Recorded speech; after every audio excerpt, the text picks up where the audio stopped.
Sisters and brothers in the Dharma, Namo Buddhaya, Jai Bhim. So, welcome everybody who's watching this online to Padmaloka. Welcome to our day retreat, or a bit of our day retreat. It's a special day retreat today. We're having a completely silent practice day apart from this talk. And this is all part of our Vaishakha Purnima, Wesak, Buddha Jayanti, Buddha Day celebrations, and tomorrow we'll be celebrating that in many different ways. And already we have our shrine room and our shrine beautifully adorned with wonderful flowers and blossoms from the garden. It really is very, very beautiful here at Padmaloka. It's a very, very beautiful spring. It's very bright. It's very sunny. If a little bit cool, but the lilac is in full bloom. The wisteria is in full bloom. There are all kinds of blossoming trees and flowers. It really is very beautiful here.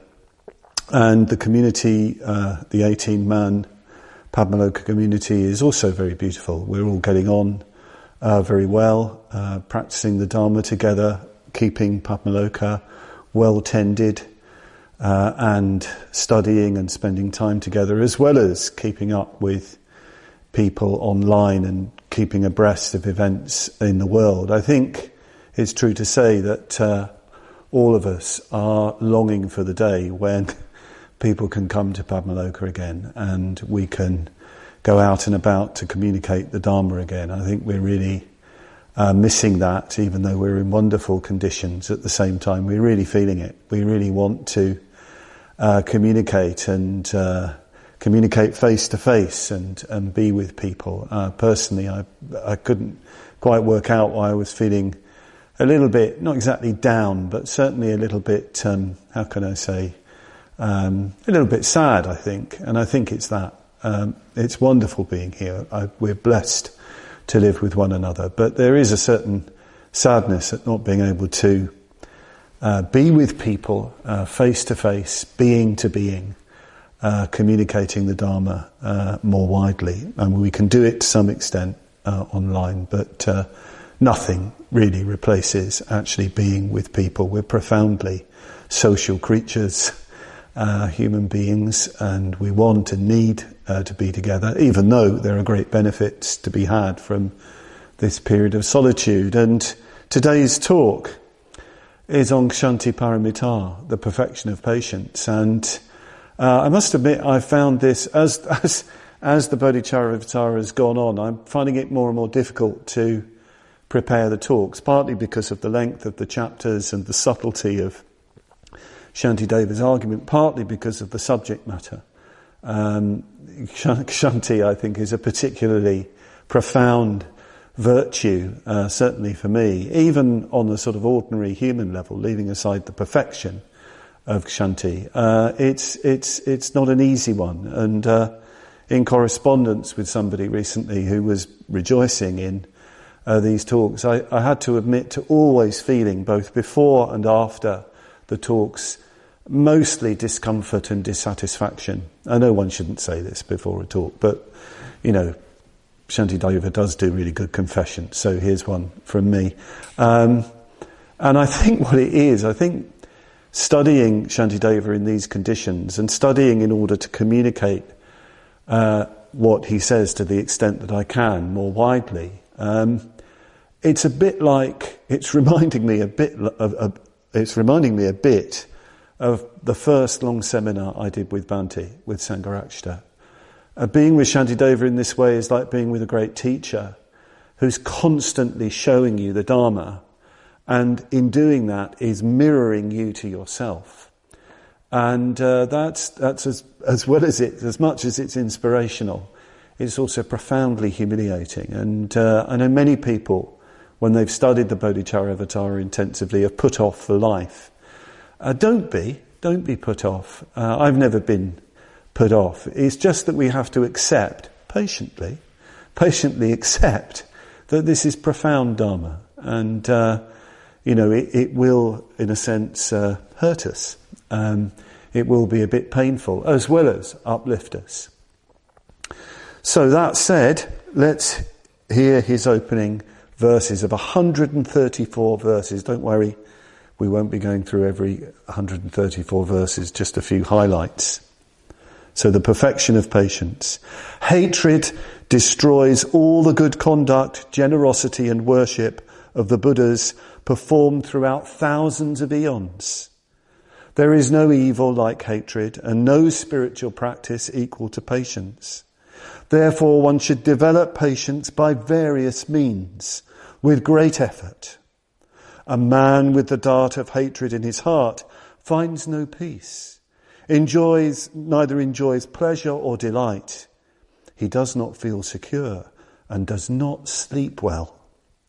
Those who he honours with wealth and respect, and also his dependents, even they want to hurt the master who is disfigured by hatred. Even friends shrink from him. The man with hatred gives but is not respected. In short, there is no way that an angry man can be happy. The person who realizes that hatred is an enemy, since it creates such sufferings as these, and who persistently strikes their hatred down, is happy in this world and the next. Consuming the food of dejection, prepared by doing the undesirable, biting hatred strikes me down. Therefore I shall destroy the food of this deceiver, since this hatred has no purpose other than my murder. So, just a few general points about Kshanti. Wonderfully stirring verses there, I think, on the perils of hatred. Kshanti can be translated as patience or forbearance. When Bhante has expounded Kshanti Paramita, he says that patience, Kshanti, has connotations of tolerance, receptivity and love. And we'll see that Shantideva does actually cover many of these meanings in his discussion of Kshanti. It's very clear from these 8 verses how perilous hatred, ill will, anger, retaliation and resentment are. Just for a human being, leaving aside a bodhisattva vowed to save all living beings. Hatred, anger, resentment, all these emotions are corrosive and damaging to our human life and our human development, our human well-being, and even our social standing and friendships. And we really need to really take that on board. Be very, very clear about that in our mind. There is no virtue in any of these emotions. For the bodhisattva, breaking precepts, it said, out of hatred or anger is far worse than breaking precepts out of craving, because, as I think the Ratnakuta Sutra says, or in the Ratnakuta collection, if you break a fault out of craving, you still hold sentient beings in your embrace. But if you break a precept out of hatred, you alienate yourself from sentient beings. And of course, you're disrupting what you're really trying to do, which is practice enlightenment for the liberation of all. So it's a very, very serious fault. Shantideva actually uses various words in his texts which can be translated as hatred or in other ways. So dvesha, I think, is the most common. I haven't counted them up. Dvesha meaning hatred, ill will. Then there is pratiga, which again can be translated as hatred, but it's violence. It means striking down, doing real harm to others. That is what destroys all the merit that you've done. And then there's krodha. Krodha can be translated as anger and wrath. Sometimes when we're studying the perfection of patience or texts like it, people immediately bring up a distinction between anger and hatred. And anger can be okay, but hatred isn't okay. That's the argument that's used. But what they mean, of course, by anger is a sort of creative breaking through obstacles that have been dammed up. It's not anger in the sense of harming other people. It's very easy to misunderstand this point. I've heard many people use this as a rationalization for their bad temper. My anger is sort of breaking through, but it's actually a rationalization for their irascibility and bad temper, which definitely harms and alienates people. Shantideva is talking about all those emotions that harm and alienate people from you. Hatred, anger, wrath, ill will, all of those responses, all of those expressions. There's nothing good in any of it. Anything that is harming others, there's nothing good in any of it. And I think we really need to be very, very clear about that. I think sometimes, we still have the legacy of sort of therapeutic approaches, if you like, that sort of getting stuff out is a good thing, even if it harms others. And I think that does need to be looked at. It does need to be really considered. Shantideva would not accept that kind of argument. So verse 1 makes it very clear. Hatred, and this is being translated here as pratiga, destroys all the good conduct, generosity and worship of the Buddhas performed throughout thousands of eons. I mean, is Shantideva being rhetorical? That sometimes they go further and say it's one moment of hatred, one moment of loss of temper can destroy all the good that you've done. Surely not all of the wonderful efforts you've made. But certainly I must admit, when I lose it on occasion, I do feel I've lost everything. I've lost a lot, certainly. That's what it feels like. And I wonder if that's what he's talking about. And of course, sometimes if you lose it, it can create so many other problems, so many other issues, so many karmic consequences come from that it might well undermine all the positive efforts that you've made for such a long time. So we need to be really, careful. A man with the dart of hatred in his heart finds no peace, neither enjoys pleasure or delight. He does not feel secure, and he does not sleep well. It's worth pondering. It's really good human wisdom. Those who he honours with wealth and respect, and also his dependents, even they want to hurt the master who is disfigured by hatred.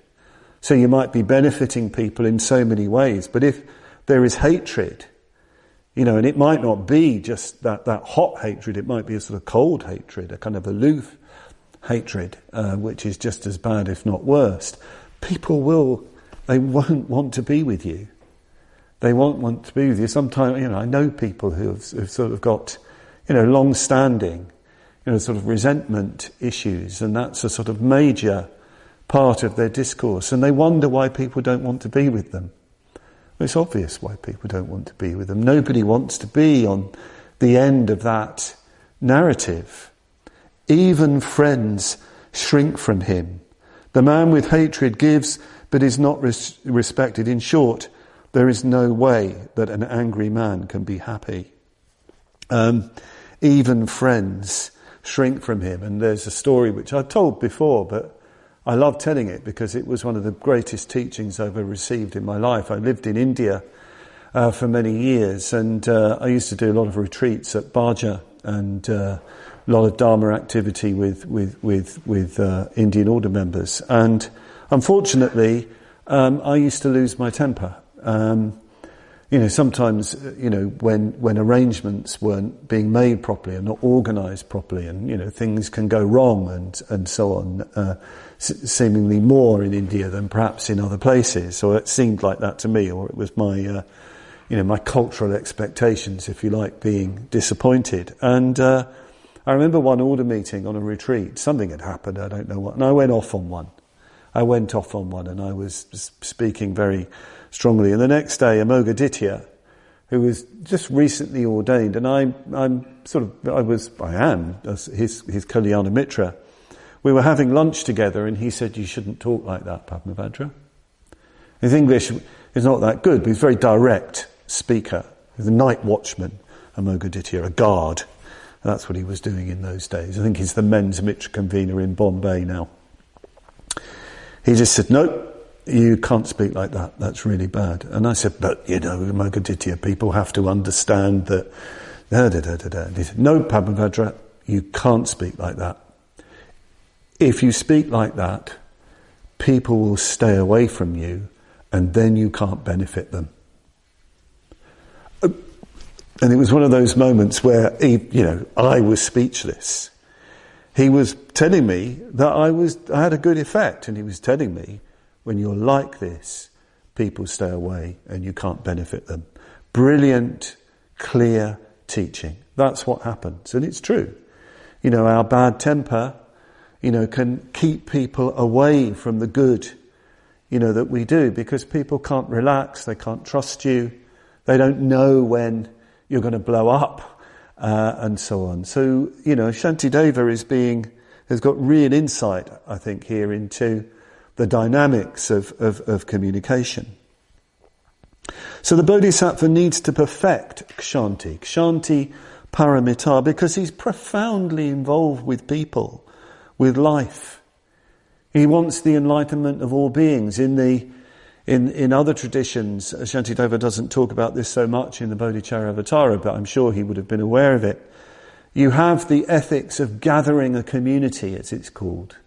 The Parigraha Gana Shila, the ethics of gathering a community of people. That's what the Bodhisattva practices. He creates a spiritual community. As Bhante says in the Vimalakirti Nidesha series, the Bodhisattva gathers a community so that together, through their combined efforts, they can purify the Buddha field. They can build a Buddha land. They can build an environment, a world, which is entirely conducive to practice. So a bodhisattva is going to be involved with people. He's going to get close to people. A bodhisattva doesn't come down from on high, gives a few teachings, and then goes away. That's not what happens here. That's too easy. That's not what it's like. A bodhisattva is profoundly involved with communities of people. He's part of a community, wants to create a community. That's very, very demanding, unless you're very highly developed. It's very demanding indeed, that kind of life, that kind of world. And, it's worth, reflecting with Buddha Day almost upon us, that after his great enlightenment, well, as Bhante says, enlightenment isn't one experience, it's a whole unfolding of experiences. And there's this moment after the Buddha's great vision of life where he wonders if he can teach, if he can communicate. It's a very mysterious passage that I still think requires great reflection. He wonders, with this Dhamma, this reality that I've discovered, this truth is so profound, so deep, so subtle. If I were to communicate that to others and they did not understand, that would be wearying for me. That would be wearying for me. That would be troubling for me. And he was inclined not to act. Of course, the story goes on with Brahma's request and, the emergence of great compassion. But I think, actually, there are many interpretations of this story, but perhaps it's a bit of a message, to the would-be helper of others, the would-be aspiring bodhisattva. Well, be careful what you wish for, because you're going to get really involved with people. You're going to be involved in their lives. Make sure that you have the patience, the strength of patience to be able to do that well, to be able to do that properly. In verse 2 of the section that I read at the beginning, you have, there is no evil like hatred and no spiritual practice equal to patience. This is a reflection of a verse from the Dhammapada. Kanti paramang tapo titika. Kanti paramang tapo titika. Patience, forbearance, is the supreme asceticism.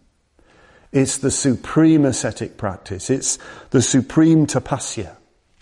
And of course the Buddha knew all about what extreme ascetic practice was. He was a tapasi. himself, who was, really harming his body. He rejected, of course, that approach to things. But what he says in this verse in the Dhammapada, which Shantideva quotes, the perfect asceticism is the perfect spiritual practice, is the practice of patience. That's the highest spiritual practice.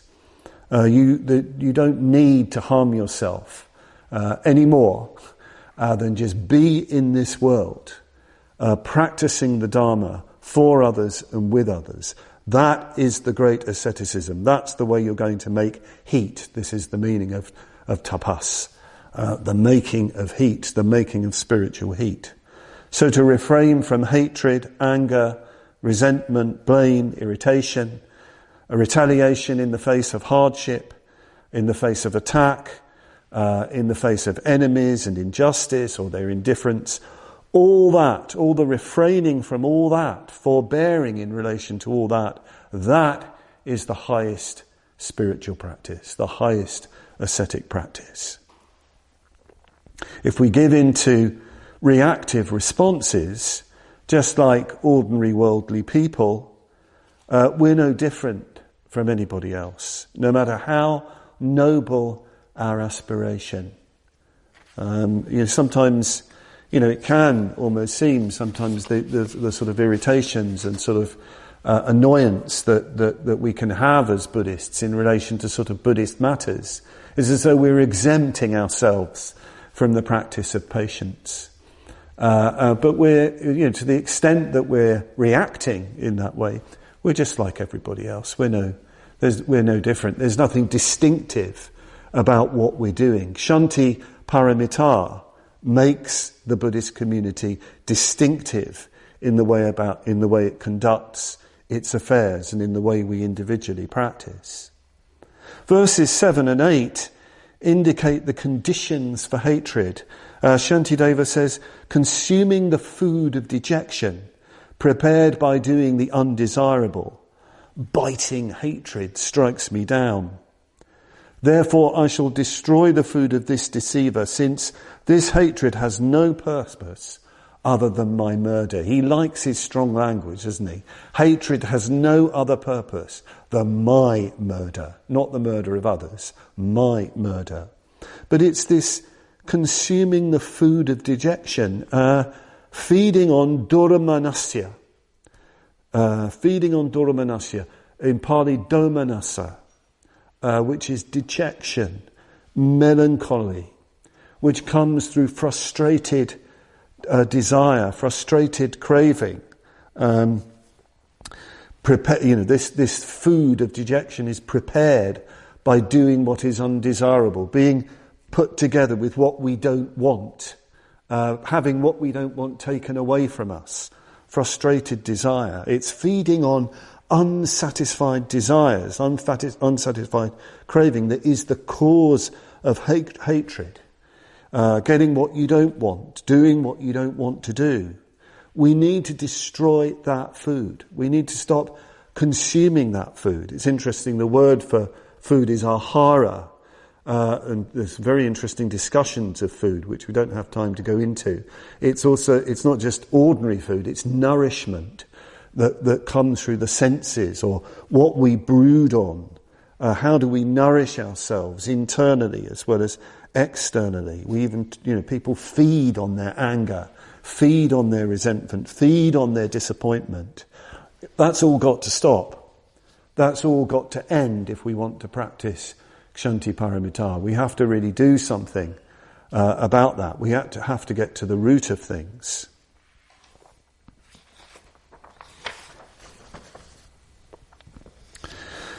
So what to do by way of response? How do we stop feeding on the food of dejection? So here's a couple of verses, which 9 and 10, which follow these. In order to practice patience, I will work on not disturbing the feeling of sympathetic joy, even at the arrival of something extremely unwelcome. There is nothing worthwhile in the state of dejection. On the contrary, in that state the skillful is neglected.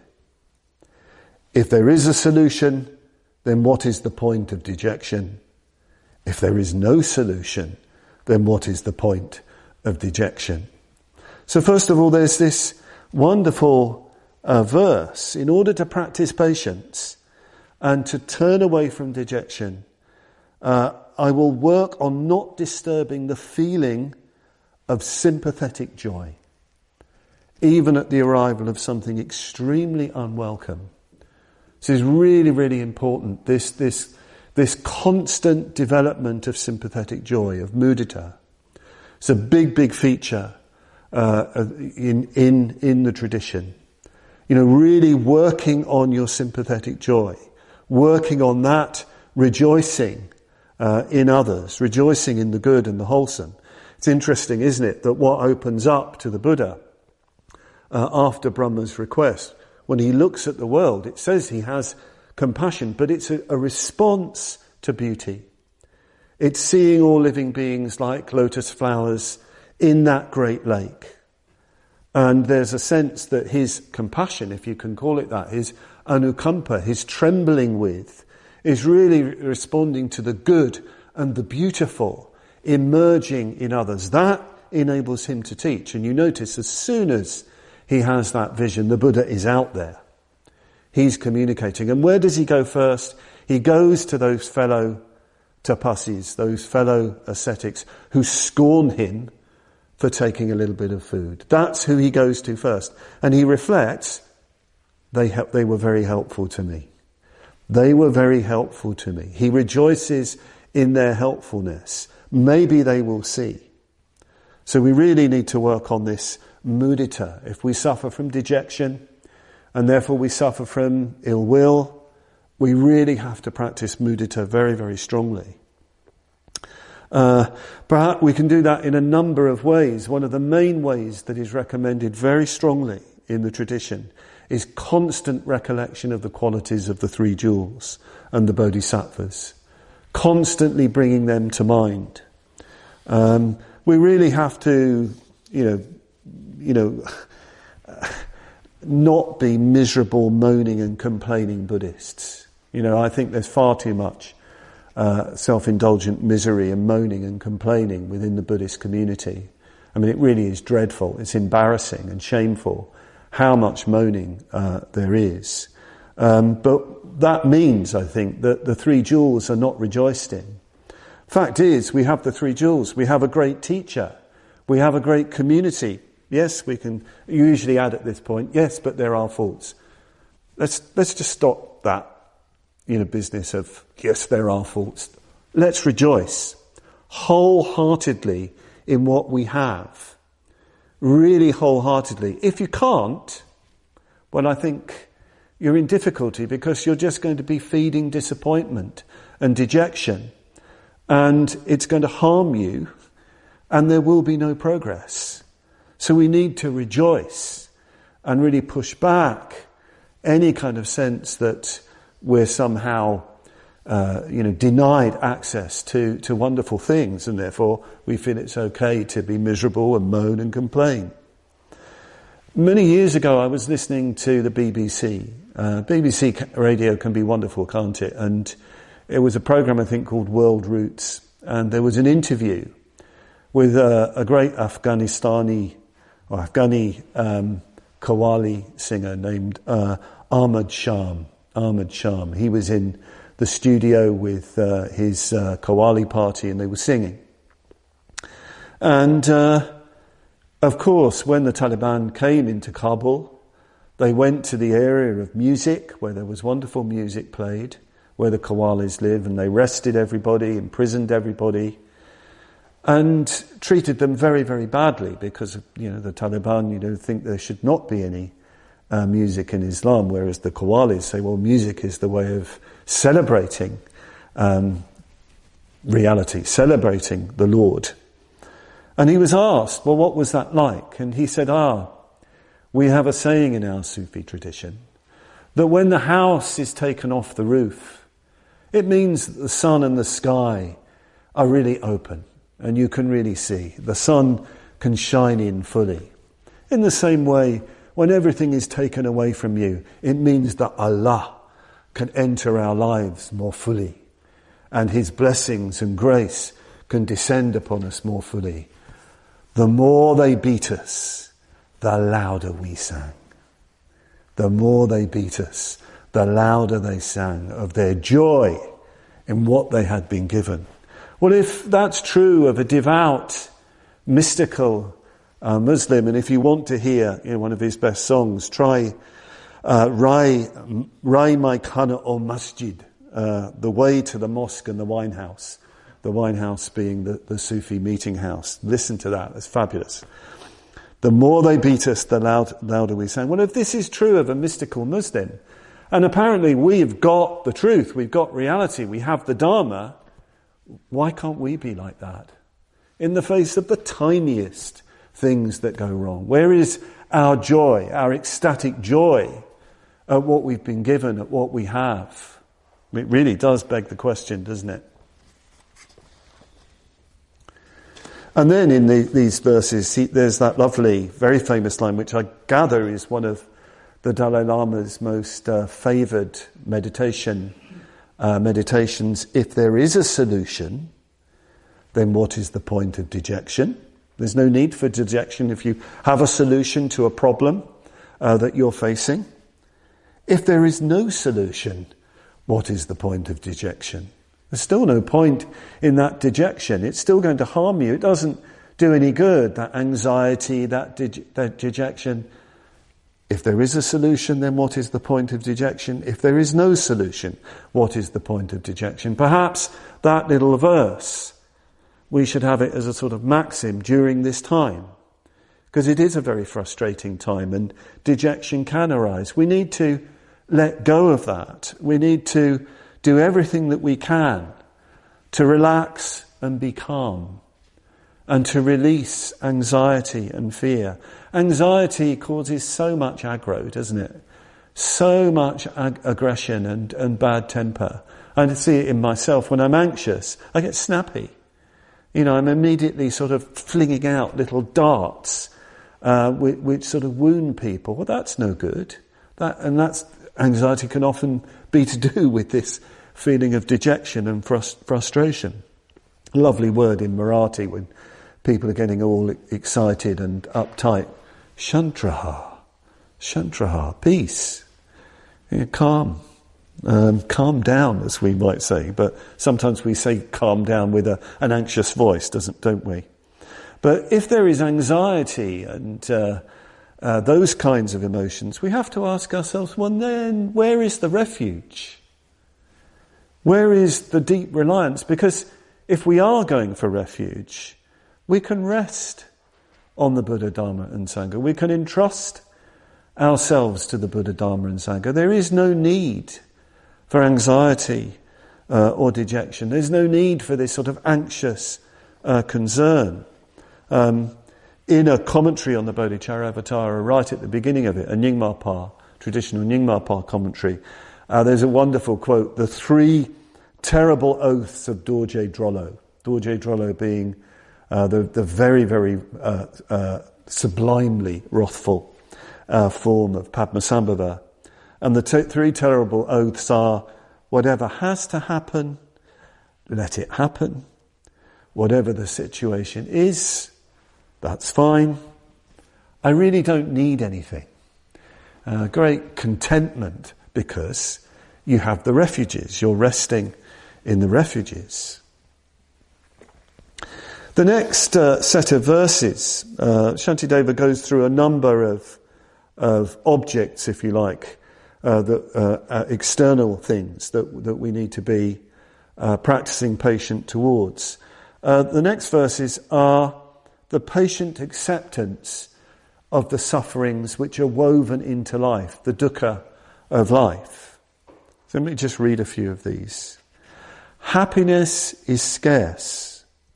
Suffering persists with no effort, but only through suffering is there escape. Therefore, mind, be strong. In Karnataka, the devotees of Durga willingly endure to no purpose the pain of burns, cuts and worse. Why then am I a coward when my goal is liberation, there is nothing which remains difficult if it is practice. So through practice with minor discomforts, even major discomfort becomes bearable. The irritation of bugs, gnats and mosquitoes, of hunger and thirst, and discomfort such as enormous itch, an enormous itch. Why do you not see them as insignificant? Cold, heat, rain and wind, journeying and sickness, imprisonment and beatings. One should not be too squeamish about them, otherwise the distress becomes worse. This comes from the bravery or cowardice of the mind. Therefore one should become invincible to suffering and overpower discomfort. Not even in suffering should a wise person allow his serene confidence of mind to be disturbed. For the battle is with the defilements, and in warfare pain is easily won. The virtue of suffering has no rival, since from the shock it causes, intoxication falls away, and there arises compassion for those in cyclic existence, fear of evil, and longing for the conqueror. So he's saying that we need to learn to bear the manifold sufferings that go with life. And he's saying, look, suffering is probably actually going to be more common than happiness. In a way, I find that a great relief, that line. Because we can sometimes have this idea, you have to be happy all the time. And if you're not happy, something's really wrong. You've got to have pleasure all the time. And if you're not having that, something's wrong. Hey, chill out. Suffering happens. It's everywhere. Happiness is a real achievement. That comes from the fruit of living a life well lived, properly lived. So we've got to bear. We're always going to have to bear some dukkha. Even the Buddha, after his enlightenment, had to bear the dukkha of physical pain. Not the other kinds of pain, but he had to bear that. You don't get away from that. He talks about developing this serene confidence of mind, this prasada citta, of mind, of heart. Prasada means clearness, brightness, lucidity, purity, calmness, tranquility, good humour, confidence, all those things. And it's associated with faith. It's a kind of faith.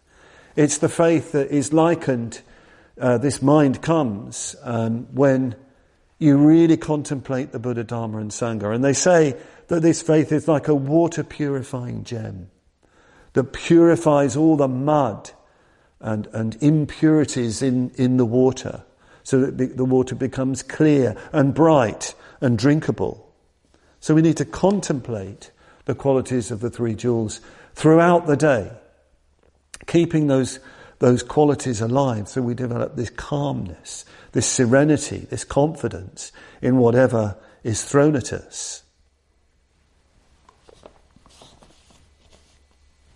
So he also refers to the ascetics down in Karnataka, the devotees of Durga, who harm themselves. And he's saying, well, look at what they do for no reason. Why can't you put up with stuff when you're on the path to liberation, which is not like that? They really go for it, really hurt themselves. You don't need to do that. You just have life, you have practice, you have other people. Bear it. Bear it. So often in the Pali text you find little suttas, I think they're very significant, where the Buddha is watching a monk or a nun, presumably. I am really familiar where he's doing it with the monks.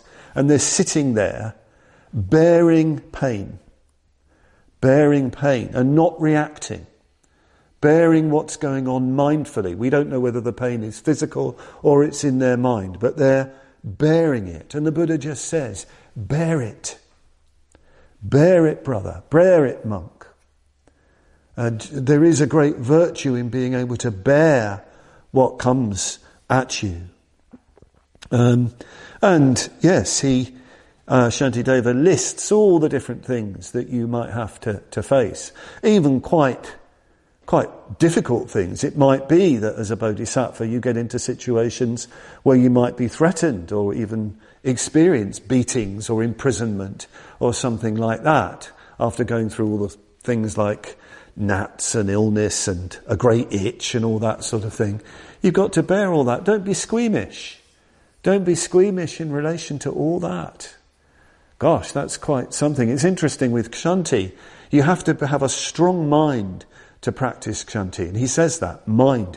Be strong. Be firm. The word is drudha. Be strong and firm. It is interesting, though. I think that one of the great strengths of Buddhism, of course, is it asks us to really examine our mind. But there is a sort of near enemy to that. And that is obsessing over those things that make us feel comfortable. You hear so many concerns and worries about cold, about heat, about food, about diet, about drink, about bedroom arrangements. It's not good enough. That's not good enough. I don't like this retreat. I don't like this training. This doesn't suit me. And that is such a long way from the Bodhisattva path. That's such a long way from it. We really need to be developing in our training so much more robustness that we can bear discomfort and pain and even terror if necessary, to even to get into situations which could be very, very frightening. I mean, I've certainly been in a few very frightening situations in India when I was involved in communicating the Dharma. And I could have thought, well, I'm not going to go to India in the first place because I might get into those situations. But I want to do that because of the inspiration and adventure of the Dharma. And they're also quite sort of amusing situations. I remember being on a Dharma tour with Bodhi Sen, great Dharmachari in India, when I lived in Bombay, and we were doing a tour of the coast in Maharashtra, and we were staying in a room. It was hot, so it was the summertime. We just kept the door open, and it was the place where we were staying was on the porch of this house, and so the door just opened out onto the backyard. And Bodhi-sen woke up in the morning laughing his head off because a mangy, flea-ridden dog had crawled under the blanket and snuggled up to him. I mean, I was absolutely horrified at this. Bodhi-sen thought this was hilarious. That's what you might have to put up with if you're on the path, if you're really trying to do something. You might end up with mangy dogs in your bed. And in verse 21, he says, "The virtue of suffering has no rival, since from the shock it causes, intoxication falls away, and there arises compassion for those in cyclic existence, fear of evil and a longing for the conqueror." That's a brilliant little set. If you encounter suffering, you sober up. You're not intoxicated anymore by life. You have to sober up. You have to develop some appramada. You become more compassionate with others. If you suffer, you can start empathizing more profoundly with others.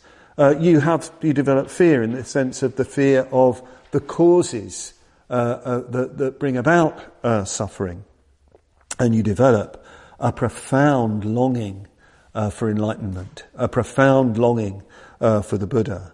The jina spriha, as he calls it, which means desiring eagerly. Here it's a very positive desire. It's not any ordinary craving. It's this longing for liberation from suffering. Shantideva goes on to then talk about the patience that consists in certainty with regard to the ultimate nature of things. So here Shantideva is bringing the vision of the prajna paramita itself, the perfection of wisdom, to others' anger and hatred, the wisdom perspective. As he said at the beginning of this section, you need to cultivate patience in many different ways. There isn't one way. There are many methods, many tools. And here he provides a sort of meditation, a kind of analytical meditation, an insight meditation, contemplation, which would be done on the basis of shamatha meditation. And he basically asks, who are you angry with? Because actually when you look at another person, there's just an assemblage of conditions that are ever changing. That's all there is. He says, I feel no anger towards bile and the like, even though they cause intense suffering. Why then am I angry with sentient beings? They too become angry because of conditions. So he goes on in this way. He even arrives in the end at the vision of Maya. Maya, the illusory nature of everything. Yes, there's an appearance, but there is nothing substantial there. So who am I getting angry with? There's nothing to get angry with. You won't find something, called harm that's really being done to you. There's just a set of conditions. And of course this is the real test of insight. The real test of whether you have any insight, any wisdom. Can you actually see through your anger? Can you see through the acts that you think are being done to you, which cause you anger? Just to hear what he says. As this sharp pain wells up, though unsought for, so though unsought for, wrath wells up against one's will. A person does not get angry at will, having decided, I will get angry, nor does anger well up after deciding, I shall well up. Whatever transgressions and evil deeds of various kinds there are, all arise through the power of conditioning factors. Nothing arises independently. Neither does the assemblage of conditioning factors have the thought, I shall produce, nor does what is produced have the thought, I am produced. In this way, everything is dependent upon something else. Even that thing upon which each is dependent is not independent, since, like a magical display, phenomena do not initiate activity. At what does one get angry? Yes, so this is the real test of whether or not we have any real wisdom. What does one get angry? There's nothing there to get angry with. And of course, in the Bodhisattva tradition, the highest form of patience, which is a kind of wisdom, is the anutpataka dharma kshanti, the patient acceptance that all dharmas, all phenomena are unarisen, are unborn. This is very, very mysterious. At the beginning of this lockdown period, I found myself reflecting on this quite a lot, because a certain set of conditions, namely, sorry to call you conditions, namely people coming on retreat and me being in relation to you, were not arising. They were not arising. A great arising had been taken away. So I found myself reflecting upon this. Atisha says, when he talks about the goal of the spiritual life, the goal of the Dharma being the possession of the essence of voidness and compassion, he says that this arises in a non-arising kind of way through realizing the unborn nature of everything, the anutpataka dharma kshanti. And he says, when you experience that, when you experience the Maya nature of everything, when you see that, your body, speech and mind reacts with pleasure, like slipping fresh butter into barley soup. You melt, you soften, so there can only be love and compassion for those who don't have that liberation, who don't have that experience. So if you have anger and attachment, there is no realization. There is no insight. Or certainly the insight is not penetrating deeply enough. So in the end, if we're going to practice kshanti, we have to aspire to, we have to realize the Maya nature of all beings. There is nothing to get angry with. There is no body to get angry with. And yet there are people who are suffering, who you have to respond to. This can be misused, this argument. It's very interesting in Shantideva. He's always careful to make sure people don't give themselves loopholes. So he says, if it is argued that to resist anger is inappropriate, for who is it that resists that what? Our view is that it is appropriate. Since there is dependent origination, there can be cessation of suffering. Therefore, even if one sees a friend or an enemy behaving badly, one can reflect that there are specific conditioning factors that have made them like this and therefore remain happy. It's sometimes this word Maya, the way it's used in Buddhist tradition is very different from how it's used in Hinduism. Bhante's made the point that the way Maya can be used in Hinduism doesn't necessarily change anything. And he says he has known great Advaita Vedantins who observed caste and untouchability, but they would say that's all illusion. It might look like caste and untouchability, might be experienced as great discrimination towards people and oppression, but it's not really. That's all illusion, because ultimately things aren't like that. That is not the Buddhist view of Maya. Maya really is another way of talking about pratitya samutpada, dependent origination. And of course, there are people suffering, undergoing dependent origination. You might be liberated yourself from the suffering of dependent origination, but of course you have compassion for others who are undergoing that suffering. So the Bodhisattva has this profound understanding of others, and therefore he can forgive. There's the great French saying, isn't there? To understand all is to forgive all, even without the teaching of pratitya samutpada. When we understand the pressures that people are that are under, we can forgive them. Our compassion can come in very, very, very strongly. So we can, one way of practicing patience with other people, not giving into anger, is to understand people more deeply, understand the pressures that they're under. I sometimes think, though, that with this business of seeing everything as Maya and Shunyata, there's still problems in it for me. There's still problems of not really relating to people deeply enough and profoundly enough. And there's a teaching that Shantideva quotes in his Shiksha Samuccaya from a Mahayana Sutra on the 3 levels of loving kindness. And I must say I find this a more, I suppose, accessible teaching. These 3 levels are loving kindness for people or persons or living beings, loving kindness for the flow of dharmas, and loving kindness for shunyata.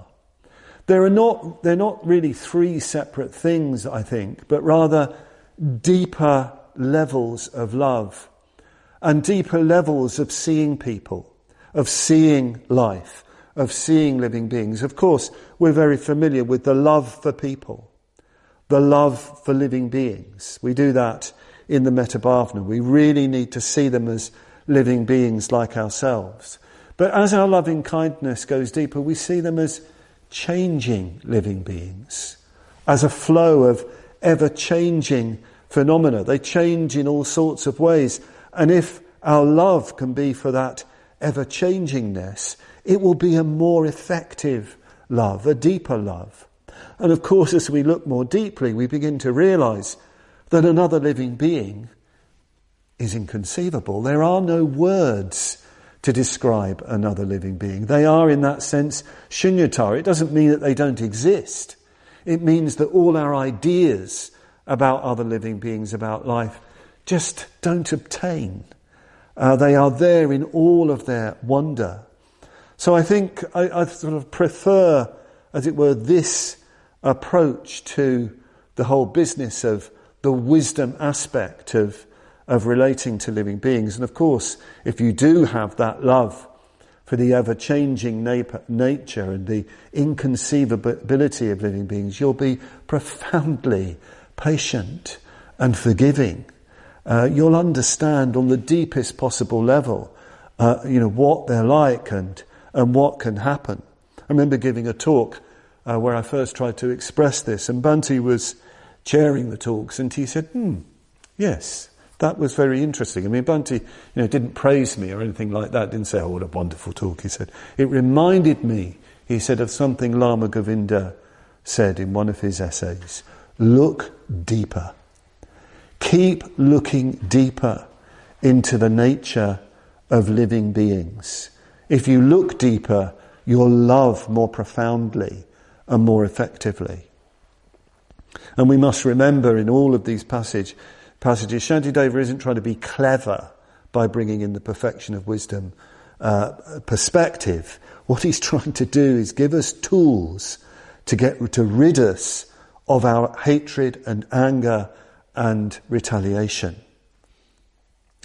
The next verses are all about making light of suffering, he says. So he says here, if it is their very nature to cause others distress, my anger towards those fools is as inappropriate as it would be towards fire for its nature to burn. In fact, their faults are adventitious.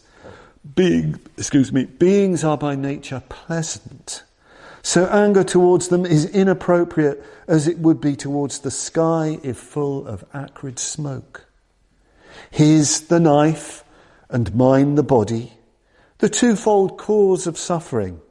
He has grasped the knife, I have grasped my body.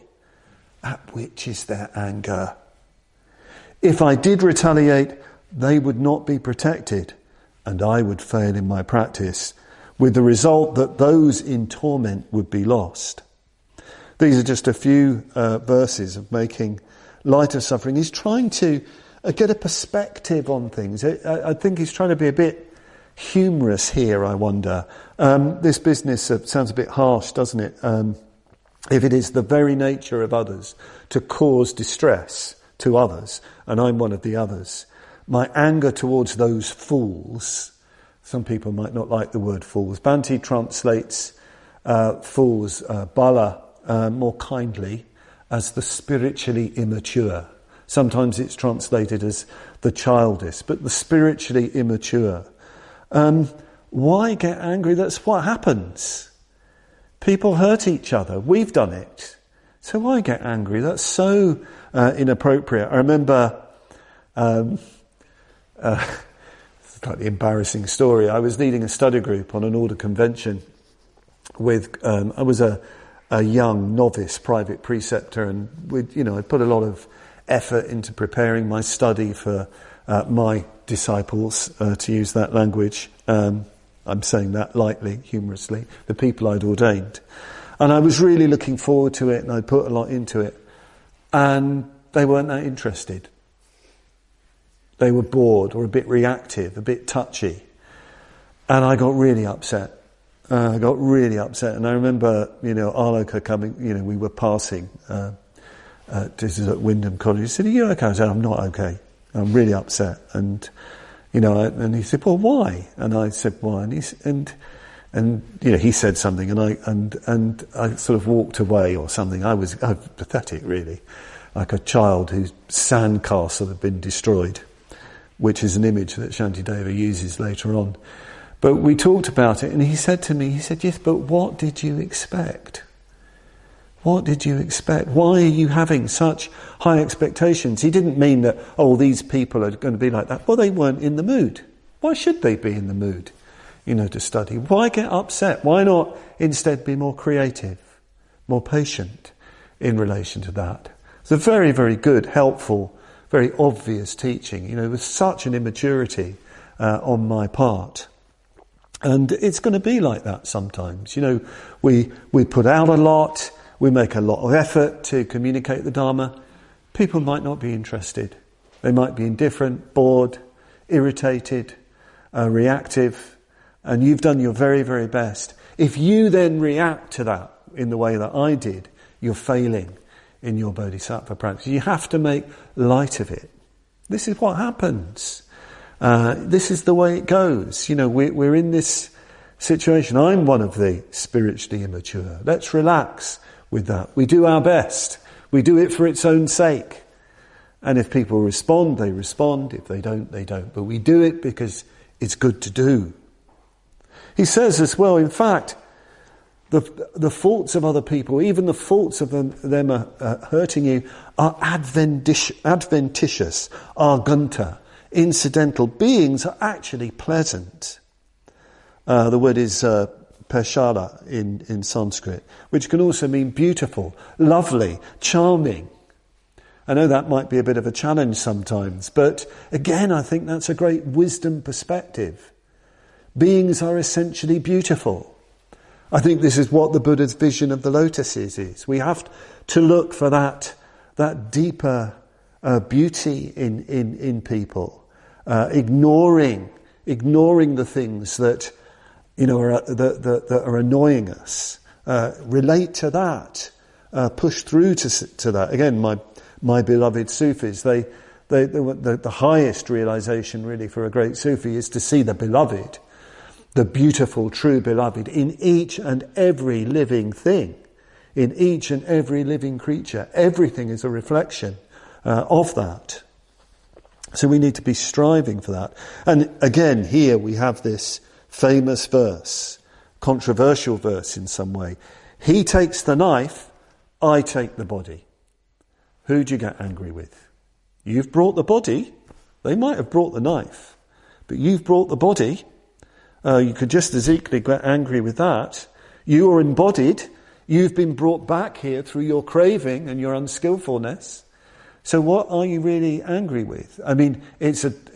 I must say, I've never tried it. I've never tried that, using that argument. But perhaps we could also think of the knife or the stick, not just as a literal knife or stick, but the wounding word or something like that. Well, you brought the ear, you brought the mind, that hears all that reacts to that. Who or what are you angry with? This should not be used as a rationalization to harm other people.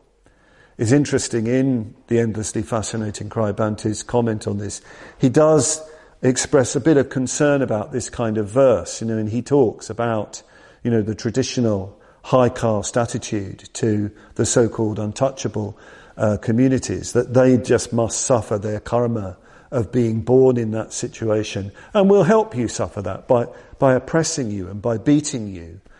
You've taken the body, we're taking the stick. So that argument would not work in those kinds of contexts where there are, where there is that kind of repression, and we have to be very, very careful, with that kind of teaching, when people are faced with such things.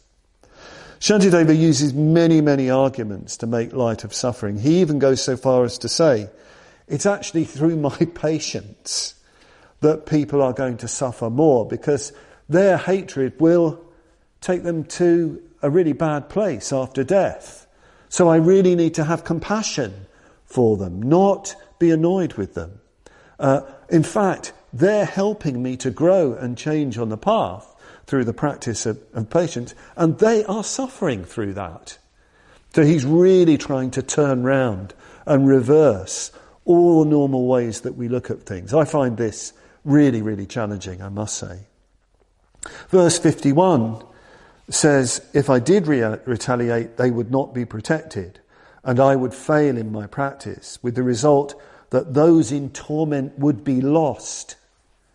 Those in torment would be lost.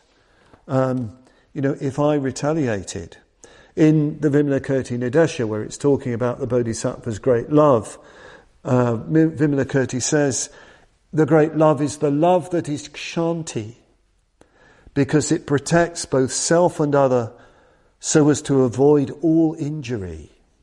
Kshanti protects self and other. It protects ourselves through not falling into anger and hatred. And we protect them from our reactivity. We protect them from our retaliation. So I think there's a wonderful way of thinking about kshanti. It's all-round protection for living beings. Shantideva's discussion of kshanti is very thorough and very subtle. I must say a lot of his discussions are too subtle for me. But, it's very, very clear. When you're a bodhisattva, you're really going to do something. You're really going to do something to benefit other people. And you will then encounter opposition.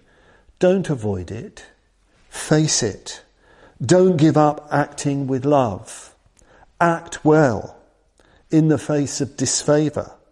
He says it's better to die than give up acting well in relation to other people, even though you're facing tremendous opposition and disfavour. It's very, very challenging the way he speaks. I must admit, I'm personally very, very dependent on being thought well of, and to the extent that is there, that limits my capacity to benefit others. Shantideva also doesn't neglect people, the object of patience, people harming the most sacred and cherished things in our life. He says, if I can find it, and my hatred towards those who damage sacred images and stupas, or who abuse the true teaching, is inappropriate, since the Buddhas and Bodhisattvas are not distressed. When people harm one's teachers, relatives, and others dear to us, one should, as above, regard it as arising on the basis of conditioning factors and refrain from anger towards them. But realizing this, I shall make an effort to perform good actions in such a way that everyone will develop a heart of loving kindness towards each other. This is really, really crucial. There is no righteous indignation in Buddhism. Even if people are harming our most sacred objects, even if they're harming those who are near and dear to us, even if they're harming the Sangha, to respond with anger and hatred and violence and retaliation, you are breaking the Buddha's teaching. You are breaking the Bodhisattva path. This is very, very powerful. This is a very, very difficult, very profound teaching. I must admit, I think though that we probably don't get upset perhaps enough when the Dharma is attacked and when our friends in the Sangha are attacked unjustly. I don't mean that we should respond with anger in those situations, of course not. But of course, it should affect us. It should touch us. We shouldn't have a kind of strange indifference to what we really cherish and care for. That's another extreme. That can seem to mean that we don't really care. I think actually, where righteous indignation seems to be more present is in relation to people's deeply held and unquestioned ideologies. And I include Buddhists in that. There does seem to be a kind of culture at the moment of great polarization in the world. Almost everything seems to be politicized. And somebody steps out of what somebody regards as the right political line or the right social line, they are attacked mercilessly, even by so-called Buddhists. That isn't the practice of Kshanti Paramita. That is righteous indignation, because we're very attached to our particular views. So we really need to watch that. We need to watch out for the new forces of conscience, as Milton calls them in one of his sonnets. It doesn't mean, though, in relation to attacks on our friends and nearest and dearest and those we really admire and respect, it doesn't mean that we go passive. Kshanti isn't passivity. We can respond positively. Interestingly enough, Shantideva has no difficulty refuting wrong view in his text. He refutes in the Bodhicaryavatara the false views that he sees perpetrated by other traditions, either within the Buddhist tradition or outside of the Buddhist tradition. He doesn't see that as a contradiction to Kshanti and tolerance. So we can also respond when we're attacked. I remember once going to see Bhante and I was very distressed. I was very upset, even angry, because friends of mine were being publicly criticised in our order journal. This was many, many years ago. Close friends of mine, including Bhante himself. And I said I thought it was unskillful, my response, and I should just keep quiet. And he said, well, no, you can't really do that. He said, because there's energy there. There's energy there. But he said, you don't need to reactively respond. He said, what you could do when it comes to your turn to write into the order journal, just rejoice in the merits of the people who are criticised. You don't have to get into an argument about them. You just rejoice in them. You express your pleasure at the good that they have done. So there are skillful ways of responding, to when those we cherish and love are under attack. So we're coming towards the end of the talk now. Just a few more things to get through. Shantideva also has sections on having patience for people who do good to our enemies. And in this section, it's very, very interesting, he's particularly concerned with the theme of envy, our envy and our jealousy. Just a few from these verses. If others take pleasure and joy in praising the strength of someone's virtues, why, mind, do you not similarly rejoice in praising it? After arousing the bodhicitta out of the desire for the happiness of every being, why are you angry at them now that they have found happiness for themselves? You desire Buddhahood, which is worthy of worship throughout the three worlds, expressly for living beings. Why do you burn inside on seeing them have some slight honour? A very interesting passage. You do wonder again if I think this is one of the reasons why Shantideva can be quite popular, because he can talk about something that we recognise. Let's face it, people can be envious of other people within the spiritual community. People do get envious of other people's spiritual success. They do, or what they regard as people's, better status or something like that. And perhaps sometimes we don't even like to admit that we feel envious. We'd much rather sort of find ways of criticising them, when we have that envy, when we make that negative comparison with them. It does happen. We do burn sometimes when someone, even a friend, is rejoiced in and does well. We do need to own this. We do need to be honest about it. We really need to get to grips with it and not pretend that it's something else. Envy, I think, is incredibly corrosive. And I think it's probably more pervasive than we perhaps realise. And it's the total opposite of what we vowed to do. In Shantideva it's saying, I have vowed for the liberation of all beings. I want all beings to have the highest happiness. And yet I resent that person who has some success and happiness and who is admired and rejoiced in. What a contradiction. What a contradiction. I think it's brilliant he says that, because he's saying, look, the Bodhisattva vow has got to come in relationship to these very base emotions. If it doesn't come in relationship to these base emotions, it's worthless. It's just sentimentality. It's got to come into relationship to them. I think very often we over-personalise happiness. If someone has joy and happiness and spiritual success, well, they've got it and I haven't.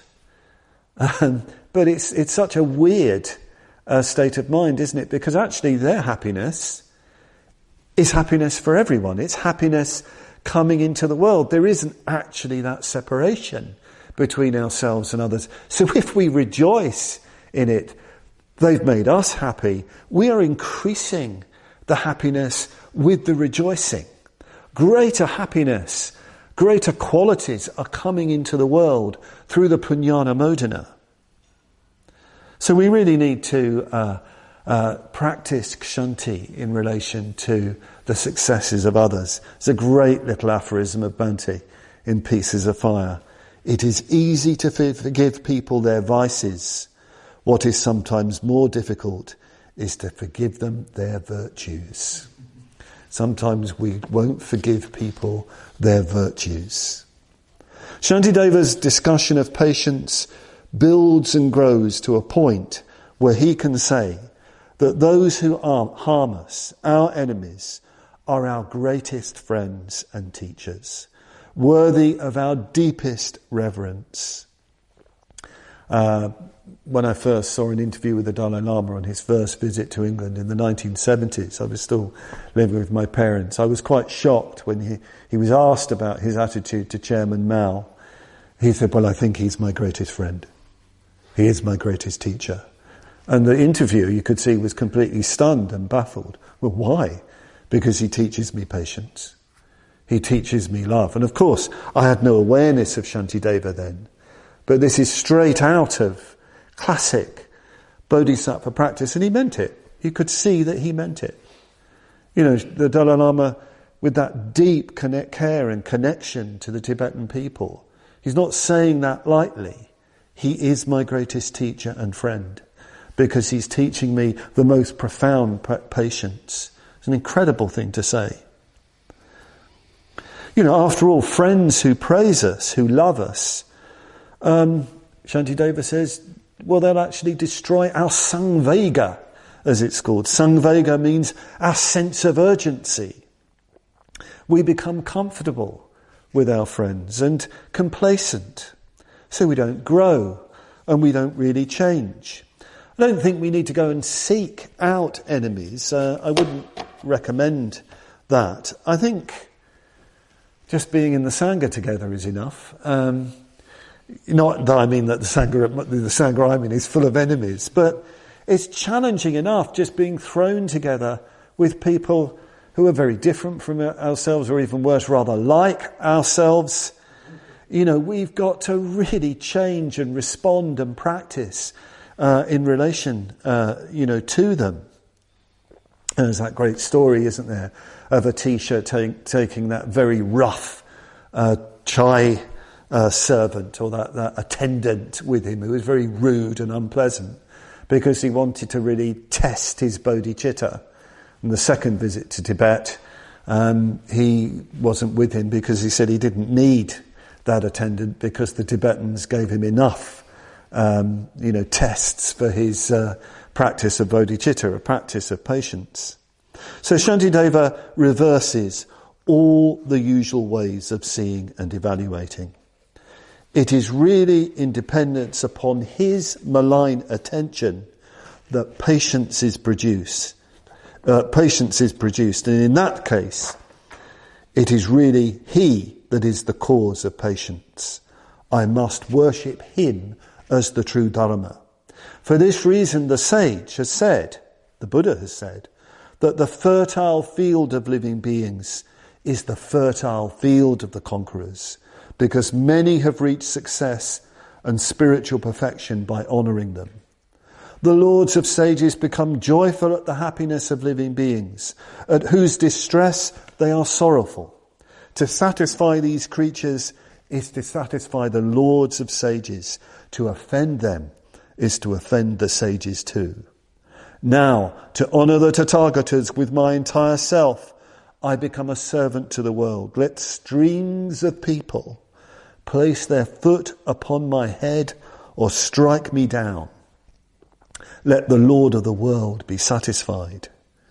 That there is no doubt that those whose selfhood is compassion have taken this entire world for themselves. Is it not the case that they appear in the form of these good people? It is these people who are the Lord's. How can I be disrespectful? This alone is the honouring of the Tathagatas. This alone is the fulfilment of my own goal. This alone beats back the suffering of the world. So let this alone be my vow. So Shantideva is turning, as I say, everything around. He's bringing all living beings, especially enemies, up to the level of the Buddhas and Bodhisattvas. He's identifying all living beings with the Buddhas and Bodhisattvas. So he really needs to revere all living beings, especially those who would cause him harm. This is an extraordinarily profound vision, because Shantideva has the deepest possible reverence and faith and devotion towards the Buddhas and Bodhisattvas. This really is a sacred outlook on all life. In the Vimalakirti Nidesha, Vimalakirti says, only a Bodhisattva can harass another Bodhisattva. So all the Maras, all the enemies, all the people that would harm a Bodhisattva are just Bodhisattvas in disguise, taking the form of those terrible things to teach and help the Bodhisattva develop patience and all the other qualities and virtues that are needed. So think of people who you really dislike, people in your family, people in the Sangha. Yes, think of your favourite politicians who you hate. They're just Bodhisattvas in disguise. That's all they are. They're just teaching you something. They need to be honoured. They really do. I know this sounds, in relation to some characters, I'm sure you think, I am not doing that, but I'm just passing on what Shantideva says. So Donald Trump, next time he comes on, what are you going to do? What am I going to do? Or whoever your particular bugbear is. Shantideva's last words are these, and we'll finish with them. His final words on Kshanti Paramita. Never mind future Buddhahood arising from the honouring of living beings. Do you not see good fortune, renown and well-being right here and now? Through patience comes serenity, freedom from disease, joy and long life, the happiness of the universal monarch, prosperity. These the patient person receives while continuing in cyclic existence. Thank you.